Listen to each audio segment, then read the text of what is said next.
Hey, how's it going? Is this? Yes, it is.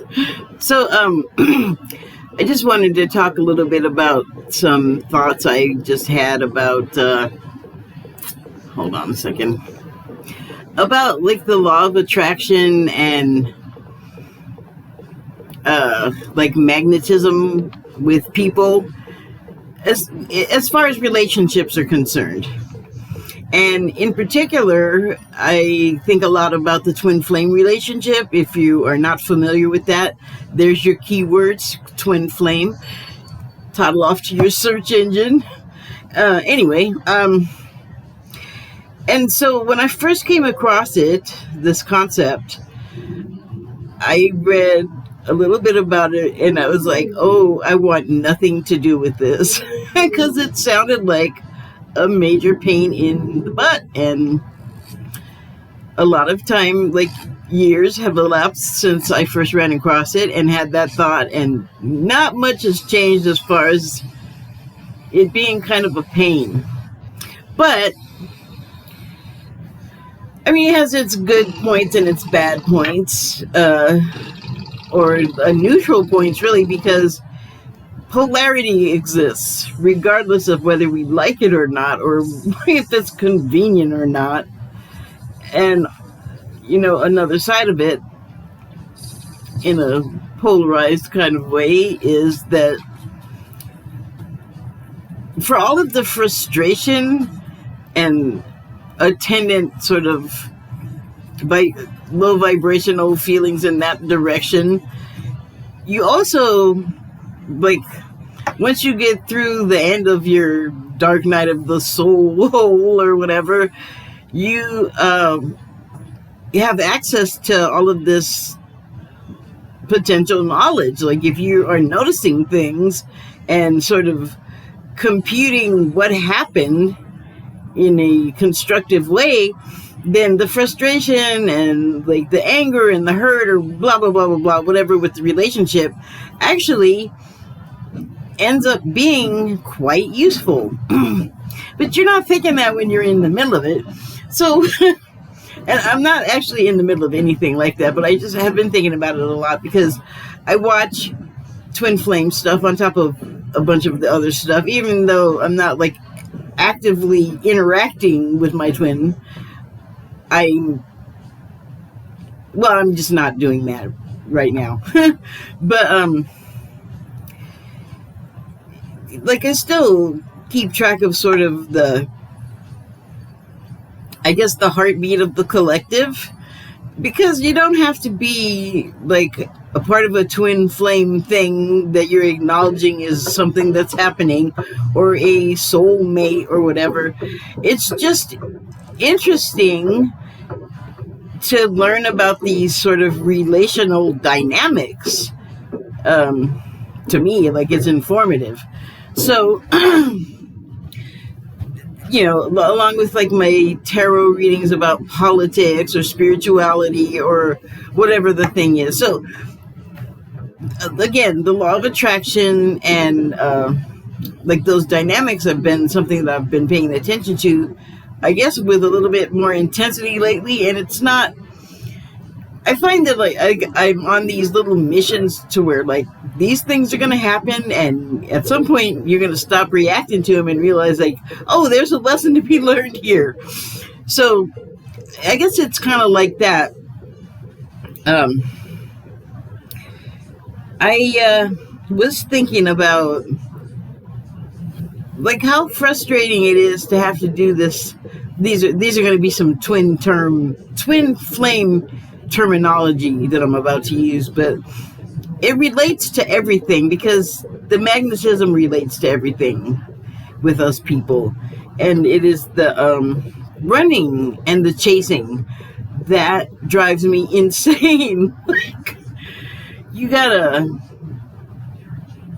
play hard to get what you want to happen. I hate that. That is stupid.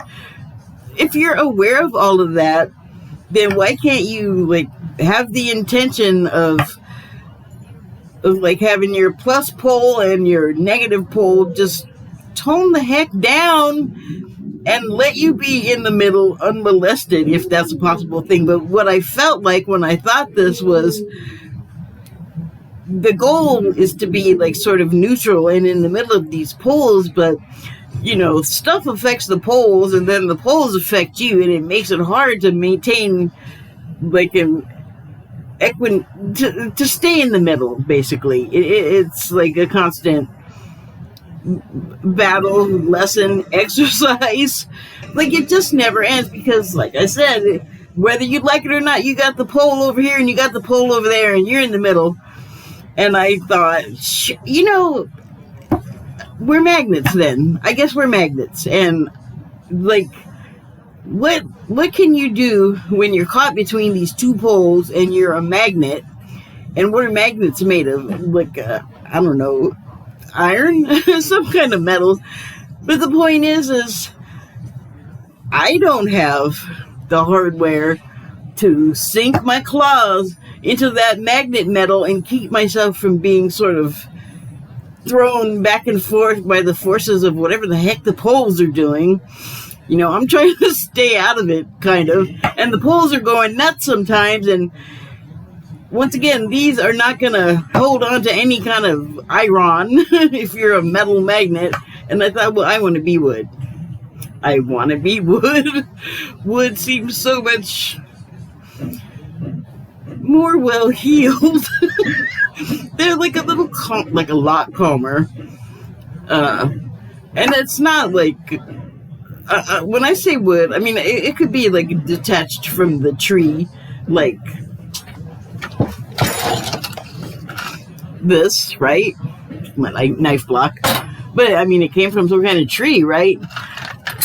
And so that ridiculous demonstration was supposed to help you understand that trees are subject to polar tugging as well, because they're over there doing their ecological work, being biological kings and queens of the wood, and some person with their little creativity comes along and decides that they see a chopping block in that tree or that piece of wood that came from a tree.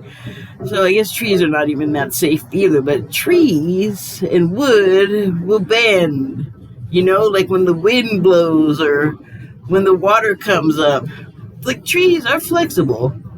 Trees can move around. Trees can handle turbulence. Trees are wood, so I don't think I want to be a magnet anymore. I think I just want to be wood. Wood is not insensate. Don't even think that. Like nothing is. Everything has a vibration, and therefore it has some level of consciousness. But wood, I mean, some wood I wouldn't be able to sink my non-claws into either, but it's got more give, And so, yeah, those were my thoughts about magnetism. I don't like it and I don't want to do it. Magnetism has to get itself settled, straightened out, get them poles figured out, get the turbulence like under control. And I don't know, I guess I'm making something else other than magnetism. I'm projecting a thought form forward to like, can we have something that's not and some other thoughts I have about it. Let me just put a period on that paragraph. Bing! So, I've been watching these videos about Rosicrucians, and there's a lot of theories and subjects that are of interest to me, and I've come across them in different forms. Like, that's kind of like what our world is. There's something that's trying to be told you, and it sometimes takes a while to get in the iron or the wood, like to sink in, or for you to like you'll see it and not even realize what you're looking at. I'm going to use nobody's favorite example from grammar and the difference between the possession your and the verb you are contraction U apostrophe RE. Somehow when people write stuff, they get those confused when one means possession and one absolutely doesn't. And it's really not even the same word. It just never is. It's two other words, you and are, and it's not any kind of possession. And for me, that kind of is the thing that makes me know the difference between the two. But people will read those words for years, look right at them, read them in a sentence, and somehow get meaning from the sentence, even though the words they have in there are screwing it up all kinds of ways. And that's just one example that of the way that people perceive things or don't. And that's, I'm coming to see a consciousness level sort of comprehension thing, and it's not a put down or anything like that when I say that. It's just something that I've been able to sort of notice and kind of define for myself. And you get to hear me say it, and you can do with it whatever you want. You can agree or not agree, you know.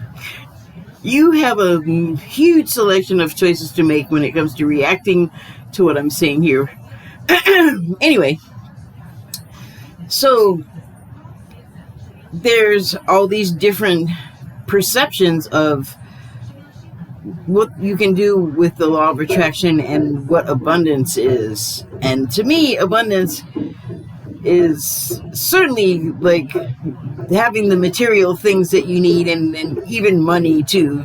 Like, I don't really want a whole lot of it because I see what kind of a pain in the butt having a lot of it can be. So having like what I need and a little more or a little less, that's fine. That's I can live with that. That seems to have comparatively smaller problems than having a whole ton of money that you can't even spend in a lifetime, or your descendants. It's like a cancer thing to me.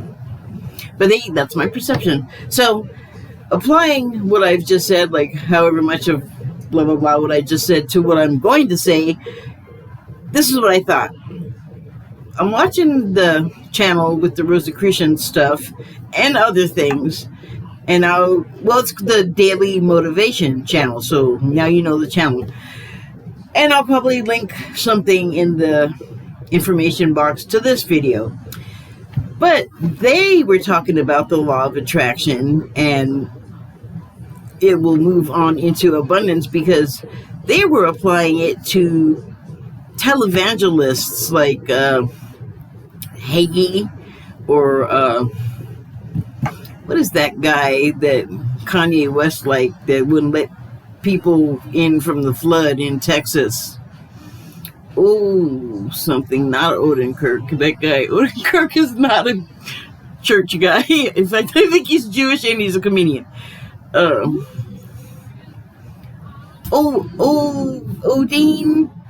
Springsteen, not Springsteen. Ostenstein. That's the something. That guy. So, and like, well, televangelists, I don't need to name all of them. You probably come across them in some way, shape, or form in your life. You may be aware of them, is what I'm trying to get out. So, like, they're telling you constantly to chase after money and possessions and things, and he didn't want to get his church full of muddy footprints, I guess, because there was people that couldn't go home because of the weather, and that was just, I could totally see Christ seeing people come to his door and needing him, going, you know what? Nope. Go to the next church down the road. I mean, that's just a little contradiction that I kind of noticed about Osteen, when that incident happened. But there's a lot of them now that are like, you need to like donate your money to the church. And when I was growing up in the Catholic Church, money went to causes other than like the church, you know, like perhaps the what do you call it?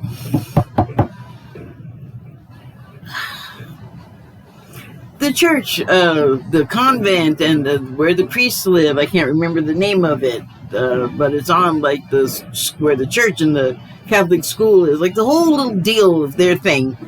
Of course, money goes to it, but then they'll be using it to feed people that will come for free meals, and they'll have like clothing drives, and they'll get like clothes for, the money goes to like good charitable causes. And there's a bunch of these televangelists that are like, I need planes and I need watches and I need all of the money for me. I am the church, and the benefits you get are of my beautiful presence.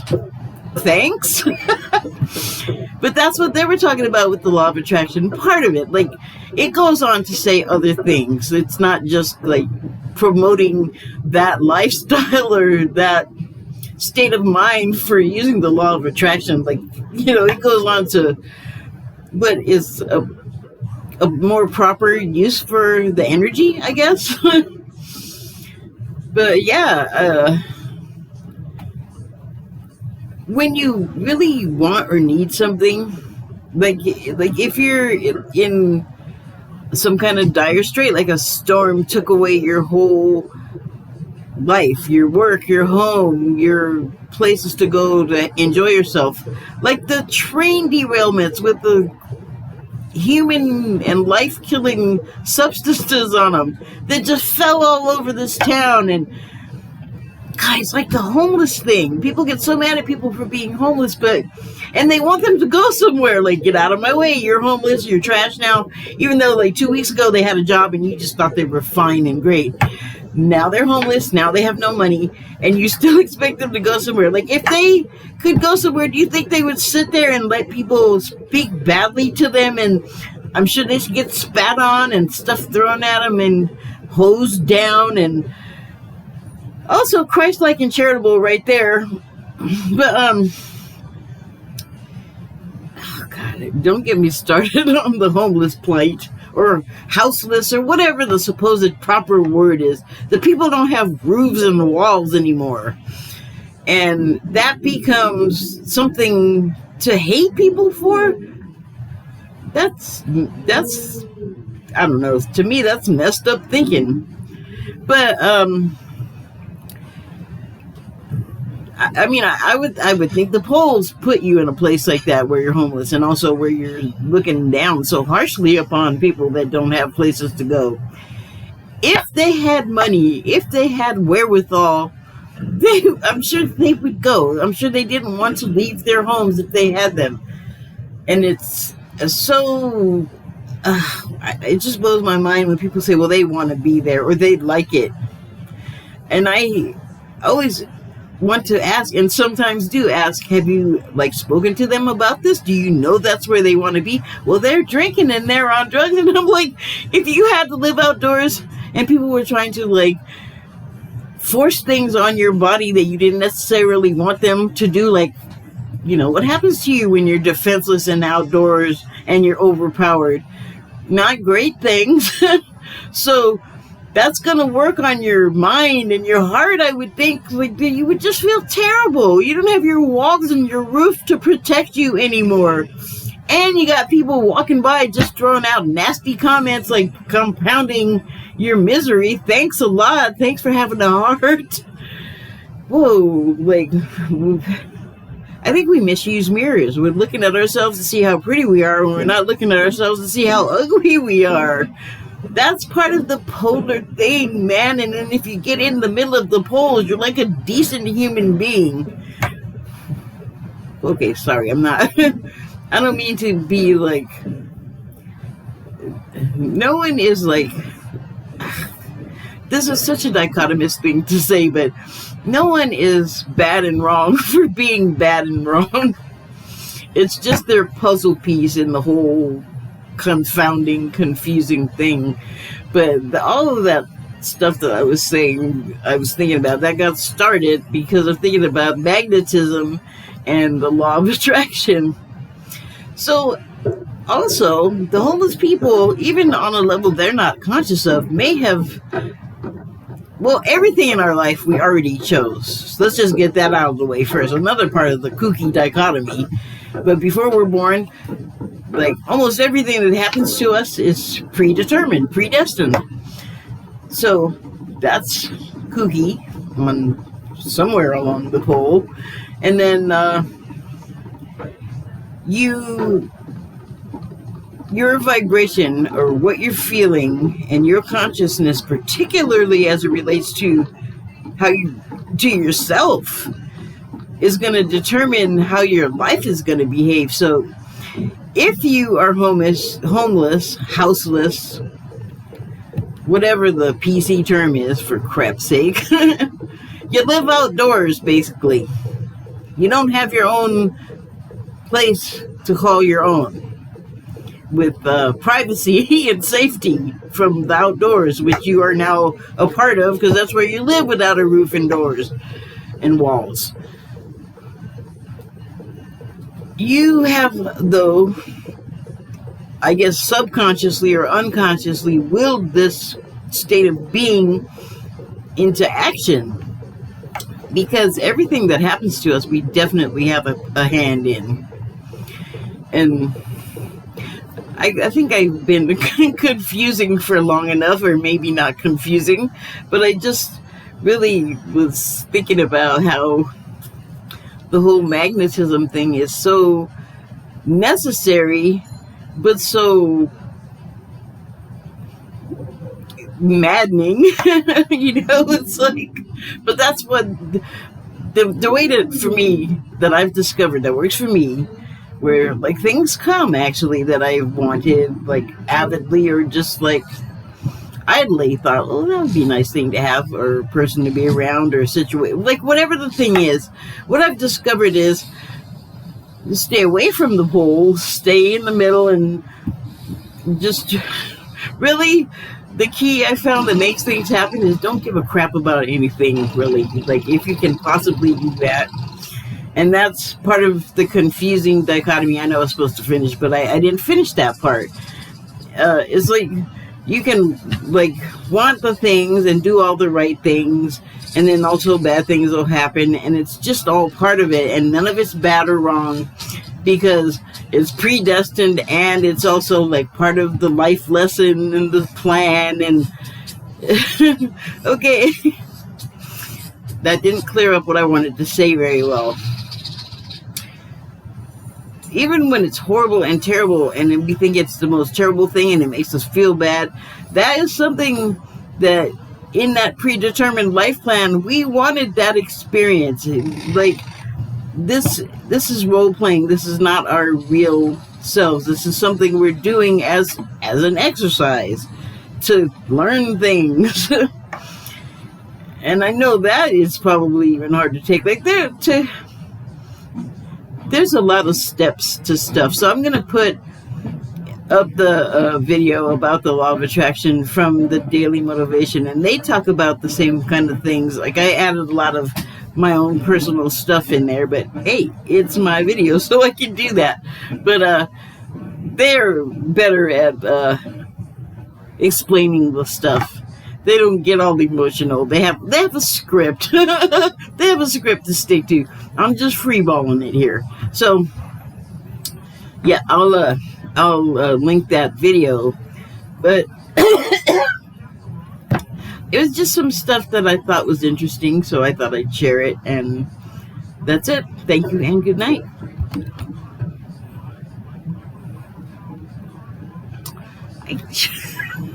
One of these days I'm going to get this right the first time.